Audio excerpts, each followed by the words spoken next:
September 12, 2003. Johnny Cash was dying, and he knew it. 4 months after June Carter's funeral, the man in black sat in his wheelchair at his Hendersonville home, his body ravaged by diabetes, his voice barely a whisper of the baritone that once shook the world. But his mind was sharp, tormented by something he'd carried for 26 years. Something about Elvis Presley that nobody knew. Something that would change everything we thought we understood about the king of rock and roll. Rick Rubin, Cash's producer and confidant in those final days, would later describe what happened next as the most haunting conversation of his life. Johnny had asked him to turn off the recording equipment, to put away the cameras that had been documenting his final album sessions. This wasn't for the public, not yet. But Cash couldn't die with this weight on his soul. The truth about Elvis had been eating at him since August 16, 1977, and now, with maybe days left to live, Johnny Cash was ready to break the silence he'd maintained through decades of interviews, documentaries, and biographies. What made this revelation so explosive wasn't just what Cash knew about Elvis. It was why he'd hidden it for so long, and what powerful forces had made sure this story never saw the light of day. The music industry has its share of dark secrets, but this one involved people who were still very much alive in 2003, people with everything to lose if Cash's truth got out. Johnny had already outlived most of his contemporaries, survived his own battles with drugs and demons, and buried the love of his life. He had nothing left to fear except meeting his maker with this secret unconfessed. The story Cash began to tell that September afternoon started in Memphis, in a converted auto repair shop called Sun Records, where two young men from the South would forge a friendship that the world never fully understood. But it wasn't their public relationship that mattered. It was the 3 private encounters between Johnny Cash and Elvis Presley that would reveal the real tragedy of the king's life and death. These weren't the meetings captured by photographers or documented by historians. These were moments of raw truth between two men who understood fame's poison better than anyone alive. Cash's hands trembled as he spoke about the burden of being the keeper of Elvis's darkest moment. You see, everyone knew about Elvis's pills, his isolation, the bizarre lifestyle at Graceland, but Johnny knew why. He knew what had broken Elvis Presley, what had transformed him from the rebellious force of nature in 1956 to the bloated, paranoid shadow he became by 1977. And more importantly, Cash knew that Elvis had seen his own death coming, had practically predicted it down to the year, and had begged Johnny for help in a way that would haunt the country singer forever. The weight of this knowledge had affected every song Cash sang about Elvis, every tribute he'd paid, every carefully worded interview response when journalists asked about their friendship.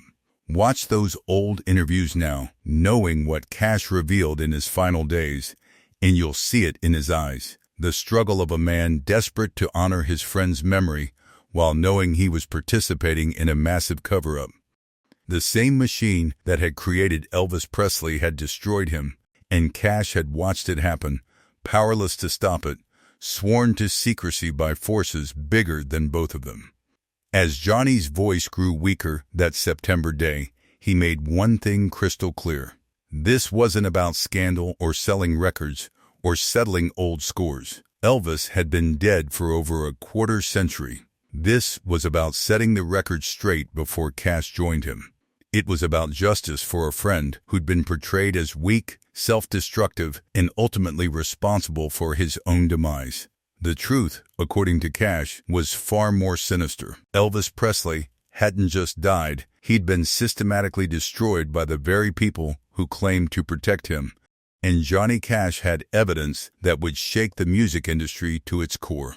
What Johnny revealed about that night in 1956 would rewrite everything we thought we knew about the king of rock and roll. December 4th, 1956. History books call it the $1 Million Quartet Session, that legendary afternoon when Elvis Presley, Jerry Lee Lewis, Carl Perkins, and Johnny Cash found themselves together at Sun Records.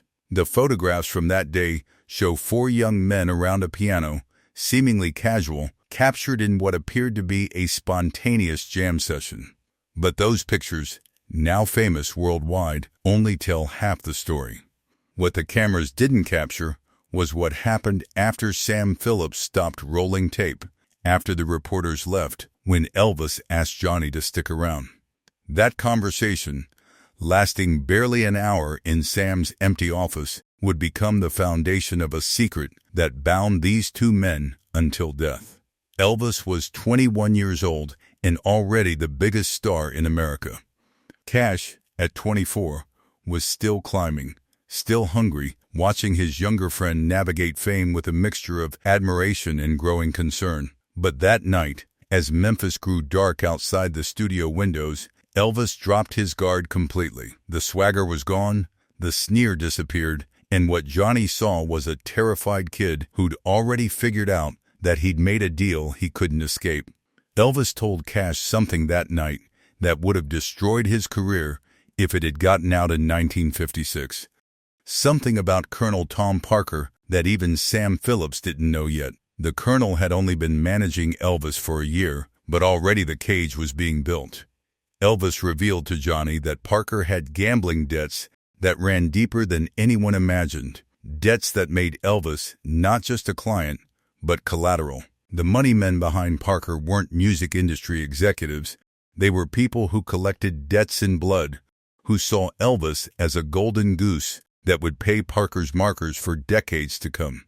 Elvis had discovered this truth accidentally, overhearing a phone call that Parker didn't know he'd heard, and now the young singer was trapped between his dreams of stardom and the growing realization that he'd never truly be free. Cash would later recall how Elvis's hands shook as he explained the situation, how his voice dropped to a whisper, even though they were alone. This wasn't the confident rebel who'd scandalized America with his hips on television just months before. This was a young man who'd already learned that fame came with chains he couldn't break. Elvis made Johnny promise that night to keep this secret, but he also said something that would prove prophetic. He told Cash that if anything ever happened to him, if he died young, Johnny should know it wasn't just the music business that killed him. It was the business behind the business, the shadowy figures who owned pieces of him like he was a corporation rather than a human being. What made this conversation even more chilling was Elvis's clarity about his own future. He predicted, with eerie accuracy, how his life would unfold. The movies he didn't want to make but would be forced to, the artistic death that would come before his physical one, the pills that would be pushed on him to keep him performing when his body and soul wanted to quit. Elvis saw it all coming in 1956, laid it out for Johnny like he was reading from a script already written, and the most terrifying part was his resignation to it. He'd already accepted his fate at 21 years old. Sam Phillips would later admit to Cash that he'd heard part of this conversation, standing in the hallway outside his office, frozen by what he was hearing. But Sam had his own debts, his own pressures, and he chose to pretend he'd heard nothing. This would haunt the Sun Records founder for the rest of his life, knowing he could have intervened when Elvis was still young enough to escape. Instead, Phillips sold Elvis's contract to Urca and the Colonel for $35,000, essentially delivering the lamb to the slaughter. But it was what happened in 1968, at the height of Elvis's comeback, that would haunt Johnny Cash until his dying breath. 1968 should have been Elvis's resurrection year. The black leather comeback special had reminded America why they'd fallen in love with him in the first place, stripping away the Hollywood machinery to reveal the raw talent still burning underneath. But Johnny Cash knew the truth behind that triumphant return, because he'd been the one to find Elvis unconscious on the bathroom floor at Graceland just 3 weeks before filming began. What happened that night in November would never make it into any biography, never appear in any documentary, because the Colonel made sure of that with threats that went far beyond lawsuits. Cash had come to Graceland unannounced, worried about his friend after hearing disturbing reports from mutual acquaintances in Nashville. Both men were deep in their own battles with amphetamines at the time, but Johnny had June Carter pulling him back from the edge. Elvis had nobody except the doctors who kept filling prescriptions and the colonel who needed his golden goose conscience just enough to perform. When Cash found Elvis that night, sprawled on Italian marble with foam at the corners of his mouth, he thought he was already gone. The terror of those seconds, checking for a pulse, screaming for help in a mansion full of people trained to look the other way, would replay in Johnny's nightmares for the rest of his life. The cover-up began immediately.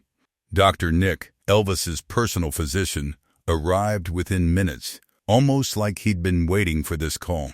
The security team that Cash had alerted suddenly developed amnesia about the evening's events.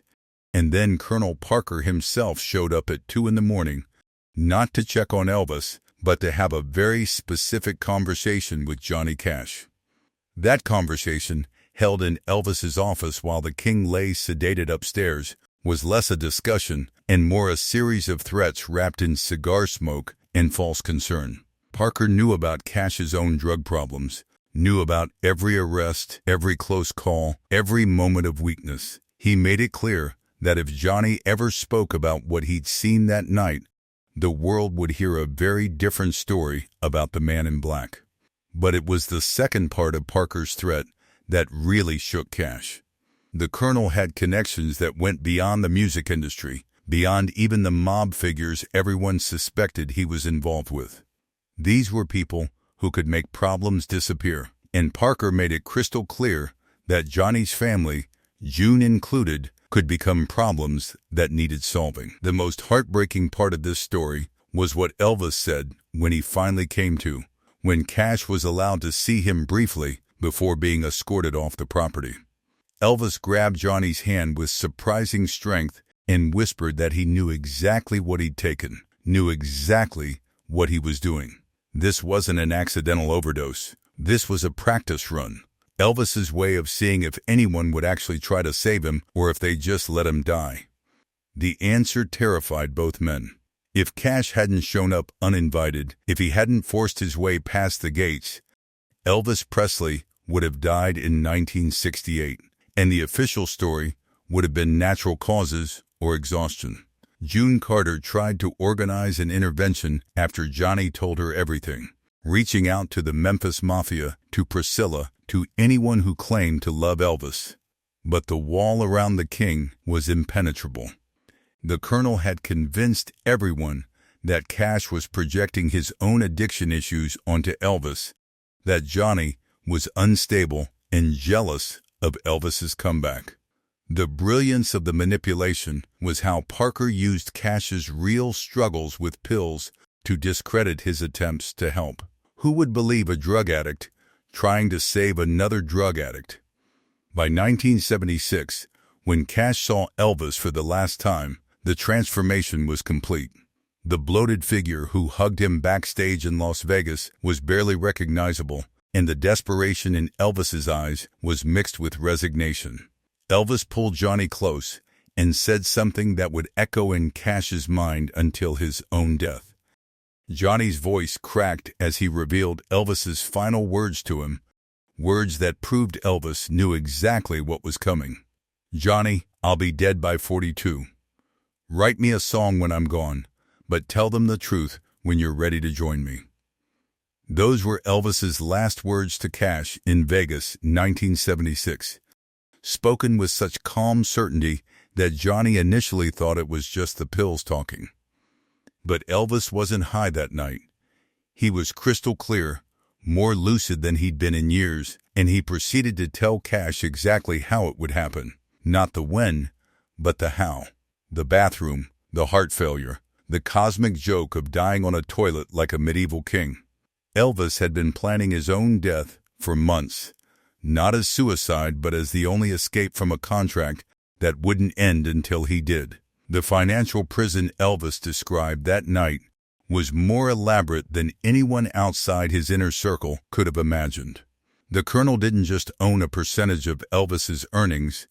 Through a web of side deals and hidden agreements, Parker had essentially sold futures on Elvis's corpse. There were insurance policies, posthumous release contracts, and merchandising deals that would only activate upon the king's death. Elvis had discovered these documents during his divorce proceedings with Priscilla, hidden in safety deposit boxes he wasn't supposed to know about. The revelation that his death was literally worth more than his life had broken whatever remained of his will to fight. Cash wrestled with this knowledge through Elvis's final year, watching from a distance as his friend grew sicker, more isolated, more resigned to his fate. The guilt of not intervening, of being held back by the colonel's threats and his own family's safety, would become Johnny's greatest regret.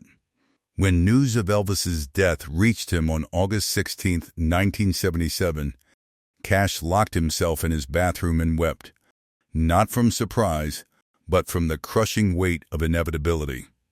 Elvis had called his own death down to the year, 42 years old, just like he'd predicted. But the story didn't end with Elvis's funeral.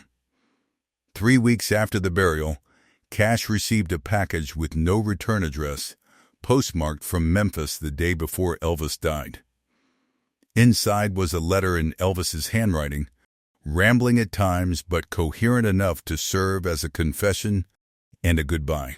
Elvis detailed the medications he'd been stockpiling, the specific combination he planned to take, and most disturbingly, the cooperation he'd received from certain members of his staff who'd been promised payoffs from the posthumous earnings. This wasn't just assisted suicide. This was a business transaction where Elvis's death was the product being delivered. Cash never showed that letter to anyone, not even June, but he kept it in a safe at his Hendersonville home. After Johnny's death in 2003, his son John Carter Cash found the letter along with pages of notes Johnny had written about his conversations with Elvis. The family made the decision to keep these documents private, partly out of respect for both men's legacies, but mostly because the legal implications would have destroyed too many lives. Some of the people Elvis named in his letter were still alive, still powerful, still capable of the same kind of damage the colonel had threatened decades earlier. What Johnny Cash wanted the world to understand, what he struggled to convey in his final days, was that Elvis Presley wasn't weak. He wasn't a cautionary tale about fame and excess. He was a prisoner who chose the only exit available to him, a man who orchestrated his own death as carefully as he'd once orchestrated his performances. The tragedy wasn't that Elvis died young. It was that the music industry created a system where death became his only way to achieve freedom. Cash's final words about Elvis, spoken just days before his own death, were simple but devastating. Elvis didn't die from drugs. He died from slavery. The pills were just the method. The cause was the contract he signed when he was too young to know that fame could be a death sentence. If this story about Johnny and Elvis shocked you, wait until you hear what Cash revealed about Frank Sinatra's mob connections. Click the video on your screen right now. You won't believe what the man in black witnessed firsthand. Don't miss it. The truth is darker than you think.